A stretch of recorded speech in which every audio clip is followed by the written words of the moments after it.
Hi everybody, Dr. Guy White, and I am super excited that you are here for this video, about how to write a problem statement. I think by far this is one of the biggest questions I get from most candidates is how do you write a problem statement? Ironically, it's probably the easiest to write, and if you just know what you're doing. However, I have to say in advance that this is kind of a loaded video because the reality is that until you actually have done a lot of the background work, that is you've done a true review of the literature, it's really not possible to write a great problem statement yet.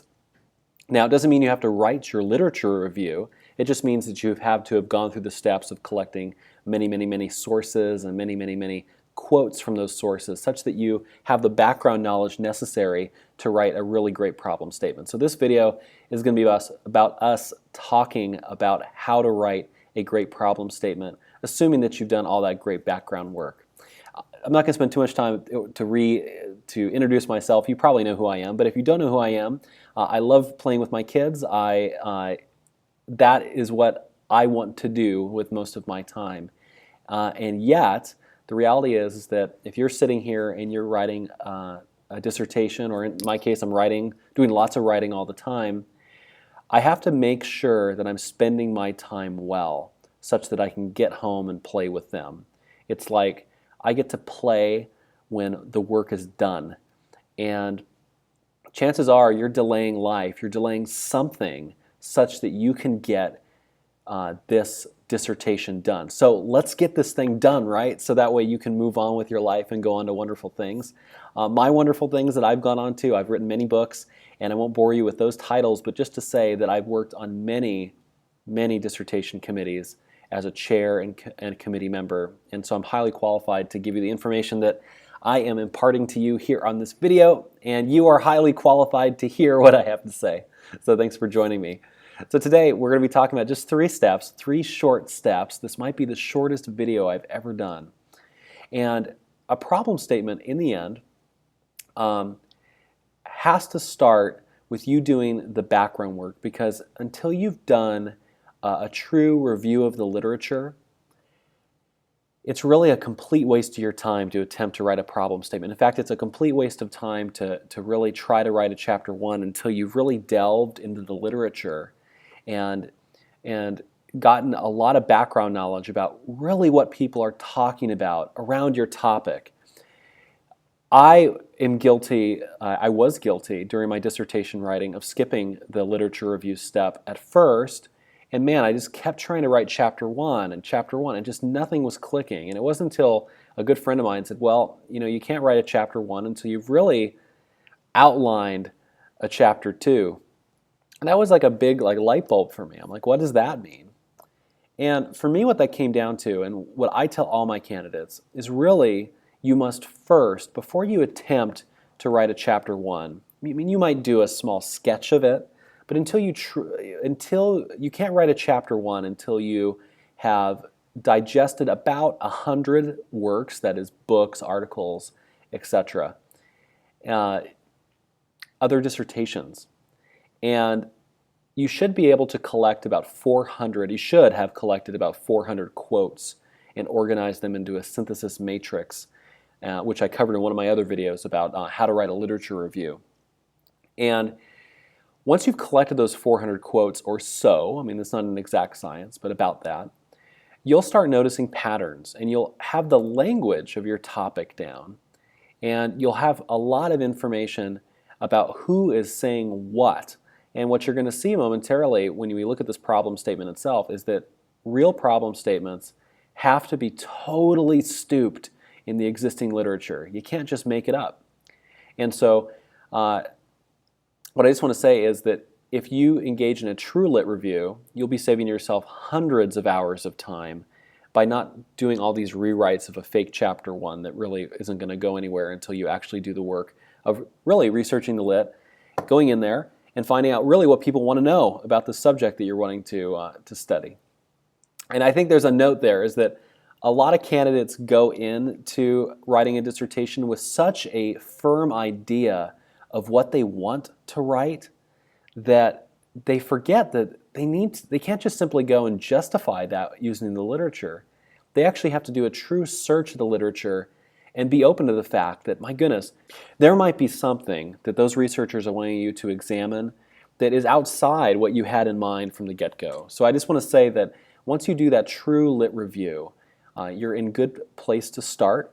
And if you haven't done that, watch the rest of this video and then go back and look at my literature review video and do that first. So the second step in building a problem statement then is to understand what the chapter 1 structure actually looks like. You can, and you probably have, if you're in this process, you've already looked at many dissertations. You might have looked at some kind of dissertation handbook, and you have a general idea of what a chapter 1 involves. You know what each of the sections are, most likely. However, I've definitely seen some candidates submit things that don't have all the sections required, so I do recommend that you get a list of all the sections required. I do have another video that I'll be posting shortly about this exact topic, how to structure a chapter 1. And in addition to that, I think that really what most candidates need to understand is that you need to understand that there's some nuances in chapter 1, and if you know what the nuances are, if you know the goals of each section, you'll have an understanding of where your writing is supposed to be headed over time. So let's look at that specifically. So a chapter 1, I'm sure you've heard it, is like a funnel, and not really dwelling there too long, but just to say is that the first sentence of your dissertation is something very about it. It's a general statement about a topic you're interested in, and that's in the background section, this first section called the background section. And your background section needs to start with a very general, poignant situation in the world. I like saying that. Some people say it starts with a general topic, and that sounds really boring. Really, the reason you're writing this dissertation and you're focusing on the research that you're considering is because something important is happening in the world, and you are interested in that. So you want to start your background section. Sometimes there's a separate introduction section, but you start the background section by talking about what is this poignant situation in the world at large, and really using a set of logical statements, logical paragraphs. You're presenting us why we should care about this topic, and you're narrowing us down very slowly to a more and more specific problem that we'll be discussing. So I guess the way to put it is that whole background section is about getting our feet wet, telling us that there's this interesting situation in the world, and then logically telling us what's the big deal about this thing? Why do we need to focus on this? And then that gets us down to the problem statement. And the problem statement answers that question. Why do we need to focus on this? Right? And the problem statement itself has 3 parts, and I'll be talking about that momentarily, but in basically it starts out by telling us what the problem is in one sentence. What is the problem? What do we know about it? What don't we know about it? And what are researchers telling us that we should know? Now, for me as a dissertation writer, this last sentence here is so life-changing. What researchers want us to know. Most candidates go into a dissertation thinking that they're going to just write something about something they care about, and that's part of the reason we go and we write a dissertation, is we care about the topic. But the key is we have to find something that researchers want us to research, and that's what you have to do. So you have to find something that researchers want us to research. And so in this next set of slides here, you're going to see exactly what you need, so that way you can know what you're looking for when you're doing that literature review. So that way you know what should you be looking for and gathering to support this great dissertation idea that you have. Now, the problem statement itself is just a precursor to the purpose statement, and the purpose statement provides a specific study that addresses a very narrow sliver or part of the problem. And I guess the way to look at this is that there's a lot of problems out in the world, and your study can't focus on those large set of problems. It has to focus on a very narrow problem. And then your study itself really only looks at a very small part of that problem as a whole. And so I guess what I'm trying to get at here is that your purpose statement your purpose statement itself is super narrow. I have another video you can look at about how to write a purpose statement. But just to say is that what we're trying to do is go from very general down to very narrow. And the way to do that is by understanding how each one of the sections play off one another. So for example, when we write a problem statement, it can be quite easy, but we have to do that background work. And once you've done that background work, so check this out. This is what a problem statement actually looks like. So first of all, everyone has a different style when it comes to writing these things. You know, your chair is going to have an opinion.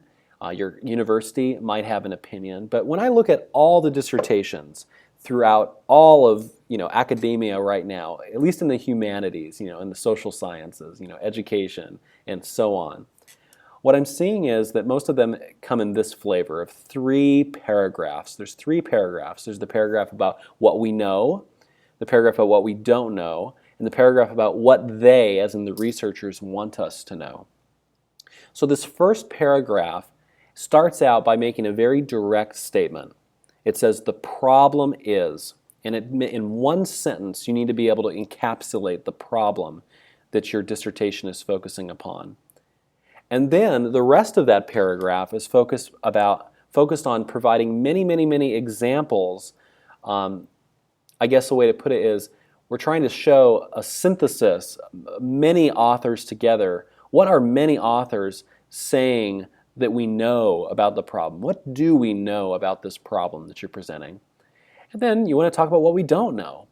And similarly, you want to present what all the authors together are saying that we don't know about this specific issue. And then finally, what they want us to know, this paragraph, this third paragraph in your problem statement section, talks about what researchers want us to find out about this specific problem.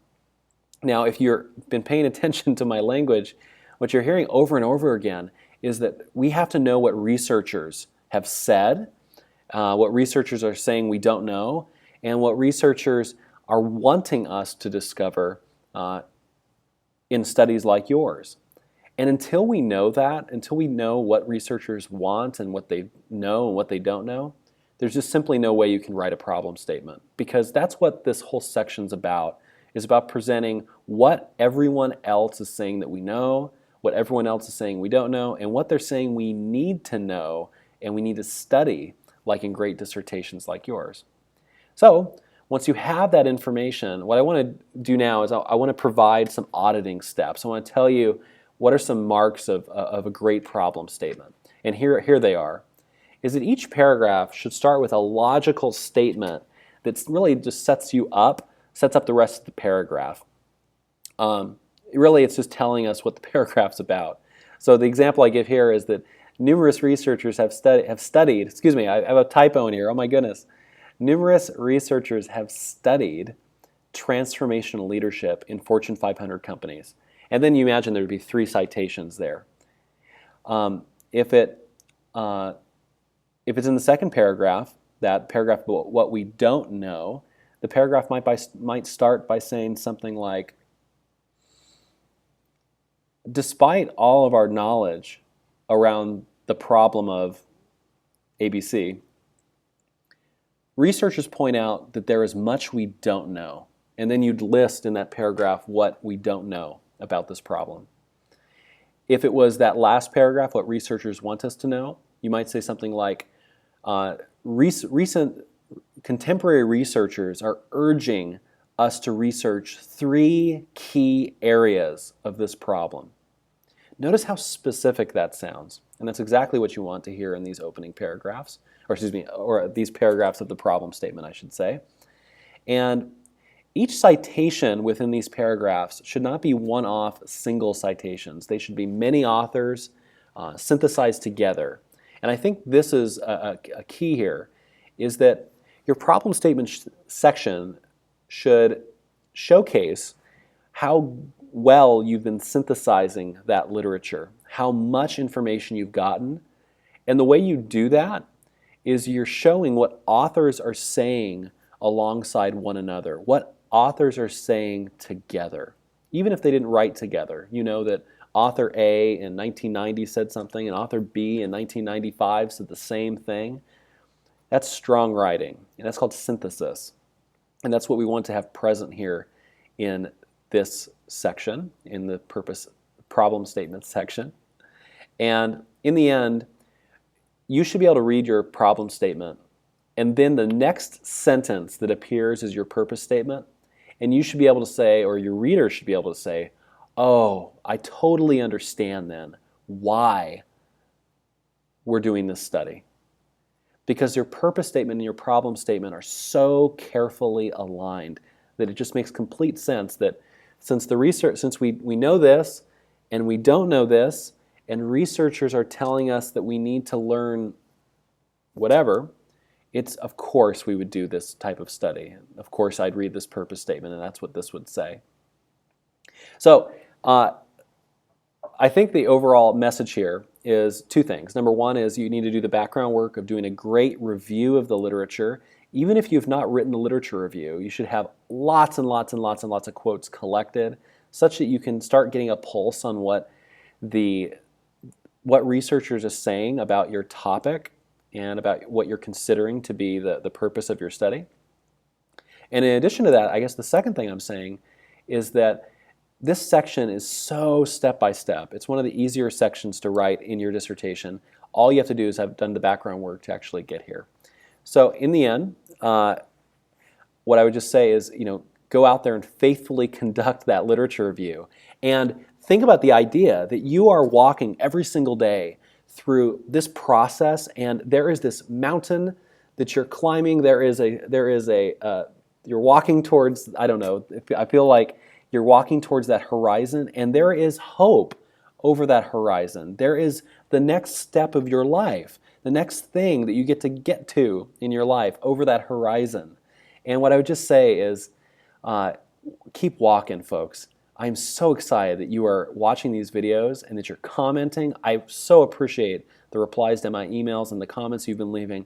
And man, just keep doing that. And I promise you, if you keep commenting and replying to me like you are now, I'll keep making these videos. You're a blessing to me. Thank you so much. Have a great day. Bye.